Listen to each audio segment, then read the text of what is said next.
want fries and I want them now and I want them fat. And it's like, you're bumping into them, you're pushing into them, and then what happens? They want to fight you. Or putting them on camera and they don't want to be on camera. We need water. Hello, we need water. Okay, a lot of people need water. We all need water. Try it again. And they're just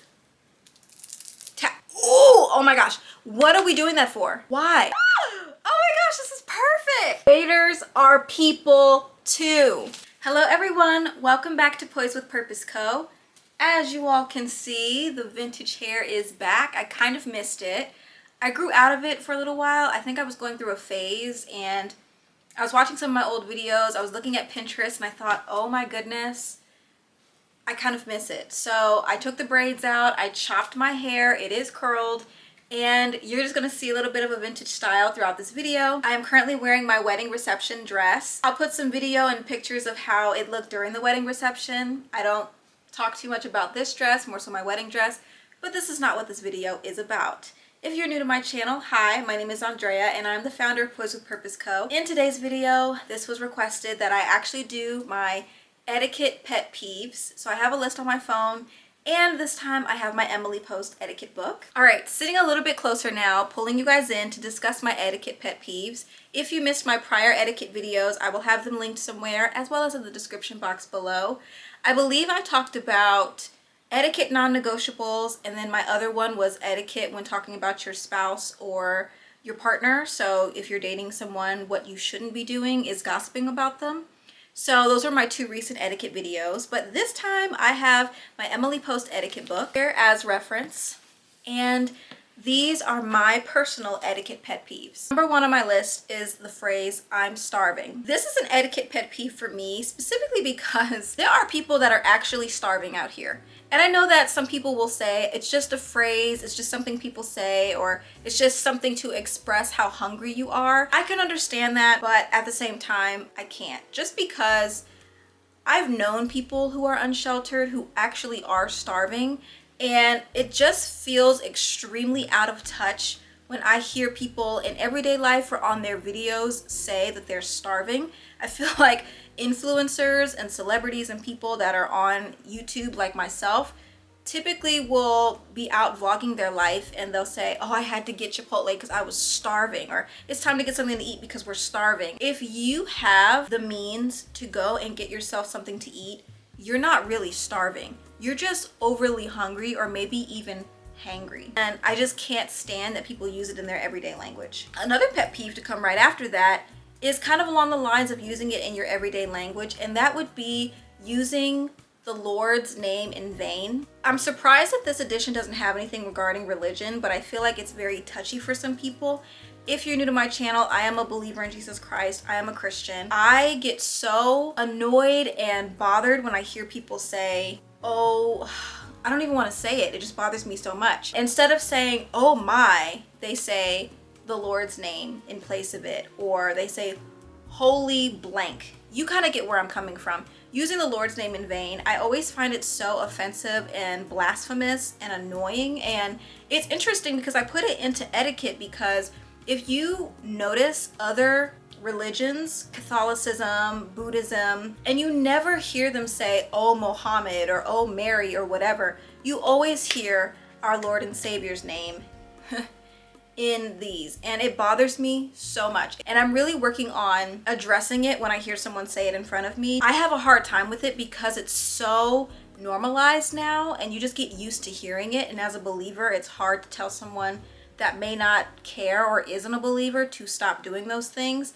If you all have any tips, you all are also fellow believers and you have had to combat this before, let me know.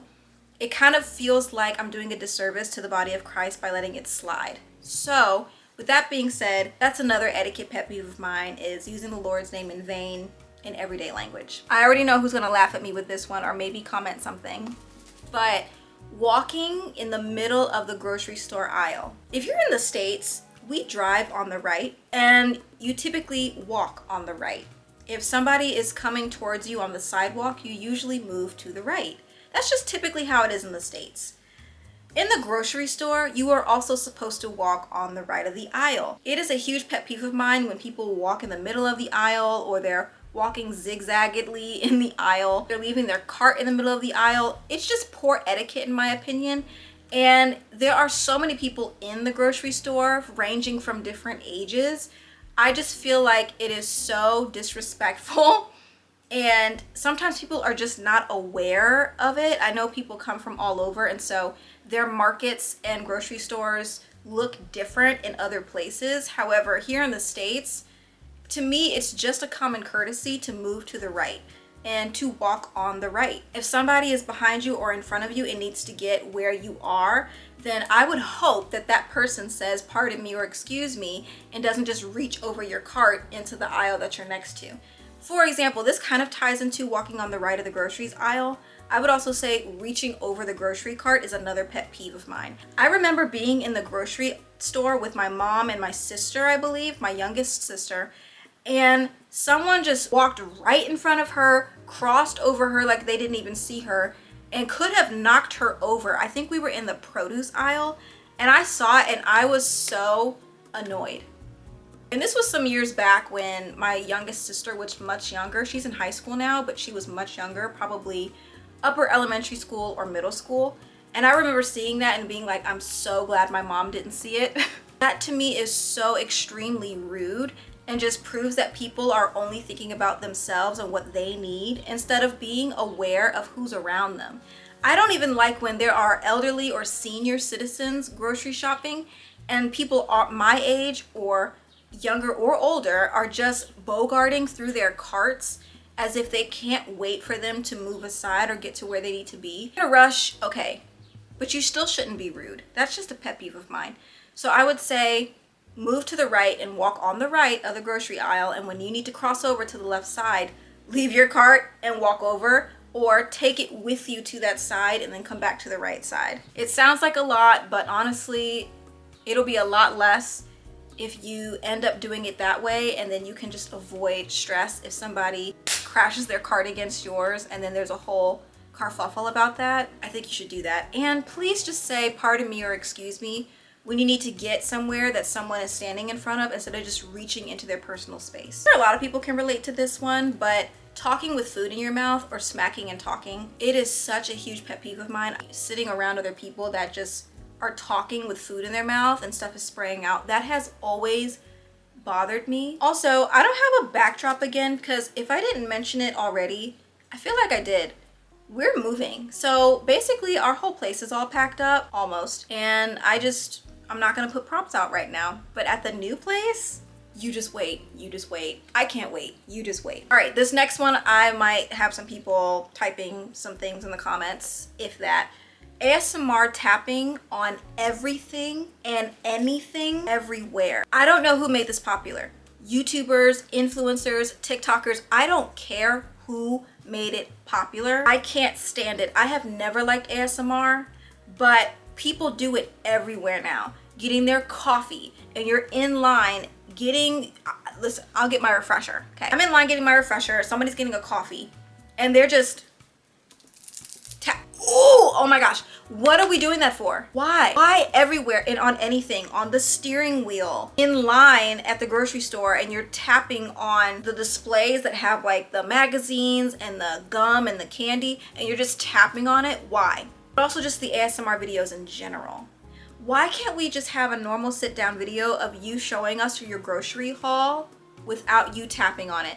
Not everything has to be ASMR. And I'm putting this in etiquette because people are doing it in everyday life. It is not just for videos. It is in everyday life. I don't know about you guys, but in my everyday life, going to the grocery store, going shopping, being at my school and seeing other teachers or students doing it, I don't understand it. Now, if you have ADHD, that's a little bit different. If you have a little bit of a tic, that's different. But there are people who are so into watching the ASMR content that they have embodied and embraced it in their everyday life. It bothers me so much. And yes, that is an etiquette pet peeve to me because you don't have any kind of awareness of other people around you. You're making these tapping noises and you're just doing stuff, or you're doing a TikTok. Let's segue into the next one. In public TikToks. I don't have TikTok. I never have. So you can call me a hater if you want to. Fine. But TikToks in public, stopping in the middle of the street. And I don't mean on the crosswalk. I mean just right where there's a red light. You're stopping in front of people and you're just doing a TikTok. Why? Is it really worth the views? Is it really worth the hate comments?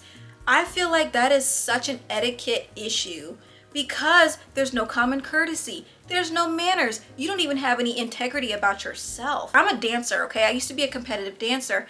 And even some of these dancing in the middle of the street or dancing in the middle of my job or dancing in the middle of someone else's job, dancing in front of the service people, the customer service, all of that stuff is so rude. Why do you need to do that? TikTok is already a pet peeve of mine, and it has been since the darn thing came out. Having to set up a TikTok everywhere you go, and there are regular people like myself who are not on TikTok, or just even senior citizens who want to go with their life uninterrupted, and you're filming a TikTok, wasting other people's time or putting them on camera and they don't want to be on camera. ASMR and the TikToks. I am over all of it. I'm not even doing this intentionally. This segues right into filming unsheltered people. I don't care what it is. If you're filming them because they're doing something weird, if you're filming them because they're sleeping on the road, if you're filming yourself giving them a gift or giving them money, that is a morality issue, okay? That is like a faith series chat where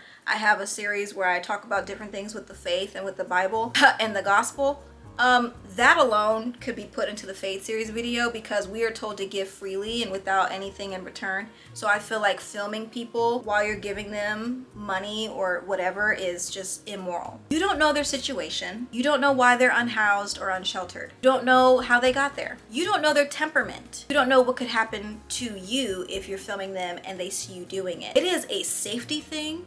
It is an etiquette and manners thing. It is a courtesy. There are so many issues I have with that, with filming unsheltered people and not asking permission to do so first. First of all, there's already content of filming people that may be or may not be unsheltered or unhoused, and it blows up because people are like, I'm gonna give them $100, watch their reaction. This was so emotional. People will click it and watch it, but there's other content where you're filming them to embarrass them. And whether they have a phone or technology at all because they may or may not be unhoused or unsheltered is not a reason for you to film them without their permission. It's disrespectful. I just think it's rude. What if someone walked into your house and you're taking a shower, or you're laying on the couch sleeping and you have a bag of chips next to you because you fell asleep watching, I don't know, Naruto, and you're getting filmed? It's an invasion of privacy. I mean, come on, y'all. Etiquette has really just gone out of the window in so many ways, but that alone is so rude. If you're filming in my spot that I say is where I feel the most safe and you come over and you start filming me, no, I don't have to say that I want to be on camera. I don't know. It removes your generosity and it removes the look of being genuine because you're filming it. It takes all of that away and you're posting it. Oh man. All right, let me sit back for this one. I'm sure a lot of people can relate to this one. I'm not the only one.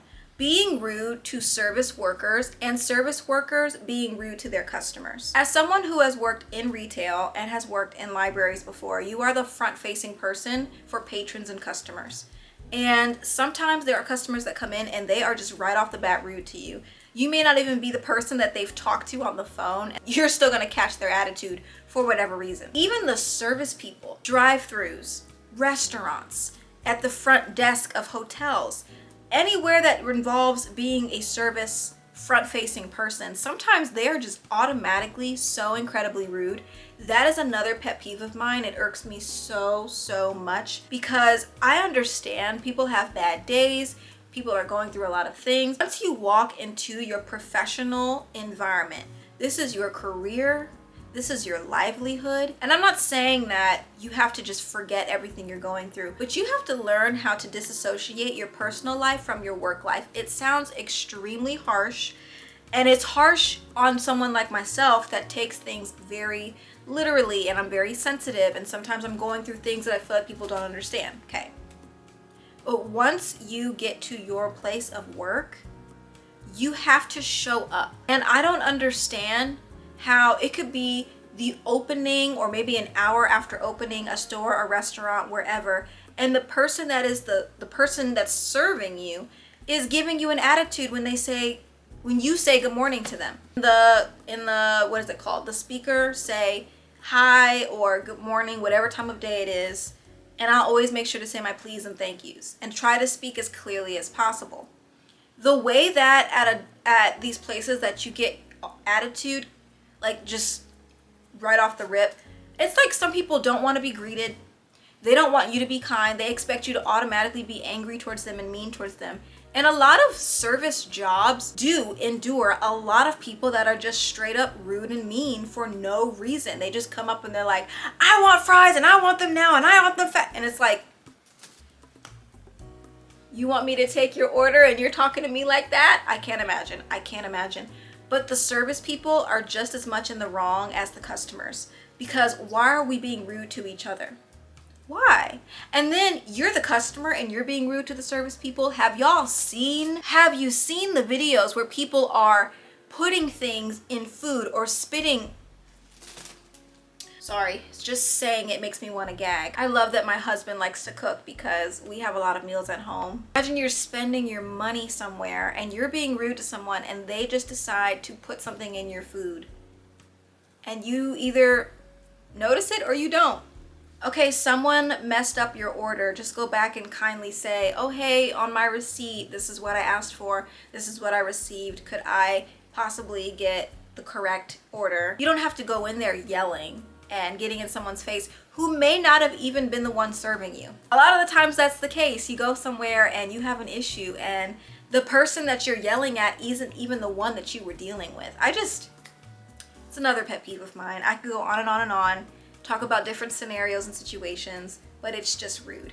And speaking of, let's see if Emily Post's etiquette book has anything to say about that. Oh, it has tabs like a dictionary. I actually didn't notice that before. I love it. Oh my gosh, this is perfect. Can you guys see that? Waiters are people too. And it's not just waiters, it's anyone that's in service. They're people too. Much of the success of your meal hinges on your interaction with your waiter or waitress.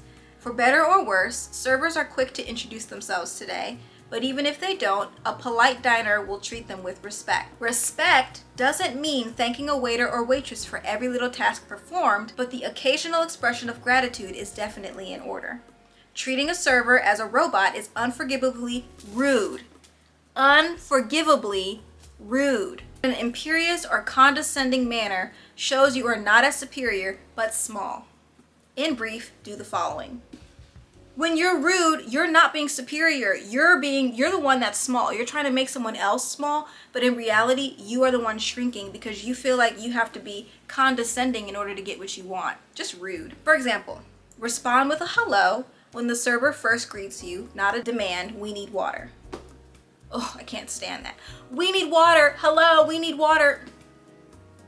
Okay, a lot of people need water. We all need water. Try it again. Answer her or his questions with actual words, not grunts. For example, your server comes up to the table and they're like, would you like more water? Try. Would you like some more water? Yes, please. Thank you. It's not that hard, y'all. It's not that hard. All right, moving on. 2 more things and that'll kind of wrap up the pet peeves. I'm sure there are more and they'll come to me later. So let me know if you want me to do a part 2. Not saying excuse me. This was in my etiquette non-negotiables, but this is also going to be in my pet peeves. I don't like that. I talked about being in the grocery store and people just reaching over you or just passing in front of you, not saying excuse me, or interrupting your conversations, not saying excuse me or pardon me. I can't stand that either. Coming through a bunch of people, like you're in a crowded space. You could be at a concert, you could be at an outdoor market, you could be just somewhere where there's a huge crowd and you're trying to get through the crowd and you're just pushing and you're not saying excuse me. It's not that hard. It's really not that hard. It is going to be harder on you if you roll up on the wrong person and don't say excuse me, because you just made things harder on yourself. You're trying to get to where you're trying to get to. Other people are also trying to get to where they're trying to get to. You're bumping into them, you're pushing into them, and then what happens? They want to fight you. It's not, just say excuse me, just say pardon me, And I will say, I have had scenarios where I have said excuse me or pardon me, and I feel like I'm being polite and I feel like I'm saying it in a nice way with a nice tone, not excuse me, not pardon me, but excuse me, sorry, excuse me. And somebody has been offended by me saying it in a nice way. That's another pet peeve. Because what do you mean you're offended that I say excuse me in the first place? Okay. My last pet peeve that I would like to discuss has to do with our clothing. And I say our because women do it and men do it. For the men, it's more so the sagging. For the women, it's more so the overexposure of cleavage. I don't want to see either one. It's not just an etiquette thing for other people. First of all, we don't want to smell it. We don't want to see it. We don't want to witness it. But it's an integrity thing, and it's respect thing for yourself. Why do you want people to see your undergarments when you're sagging your pants, then get upset when people laugh at you because you have on Batman underwear, or they just happen to see a stain somewhere that's really gross, but I've seen that before? Why are we doing that? For women, cleavage, I don't care what your size is. You know what I mean? I don't want to see everything hanging out. I don't want to see something so incredibly low that I'm starting to see certain parts of the breast, okay? I like the décolletage area, so I do like to have this sometimes on display because I like my collarbone quite a bit. And you can always put like a really shiny oil or a lotion here, and it's really nice for scents. You can put your scents here and people will smell you. But if it's riding all the way down, and we can start seeing things that we're not supposed to be seeing, that's supposed to be very intimate or very privately put away. Oh, it's such a pet peeve of mine. And people will say, oh, well, what do you mean smell? What do you mean smell? You know exactly what I mean. In the peak of summer and it's hot and sweaty and you're sweating in places that you never thought you would sweat, I don't want to smell it and we don't want to see it. Thank you. Okay, that is it for now for my etiquette pet peeves. Give me a thumbs up if you agree on these, and if you want to see the part 2, I can come up with some other pet peeves. I know I have quite a few, but that's all I could think of for right now. So leave a comment below on some of your etiquette pet peeves, or just pet peeves in general that you see other people doing or that you might also do. And I hope that you enjoyed this video. These are coming because I'm excited to post again, so I hope that you are enjoying this content so far. Make sure that you subscribe to Poised with Purpose Co. And if you're interested in buying some new journals that are very girly, feminine, and summery, and floral, then check my description box below to check out my Etsy shop. I have 4 different journals: blue, red, yellow, and pink. So if any of those colors speak to you, check out my Etsy shop below, and thank you for supporting. And I will see you in the next video.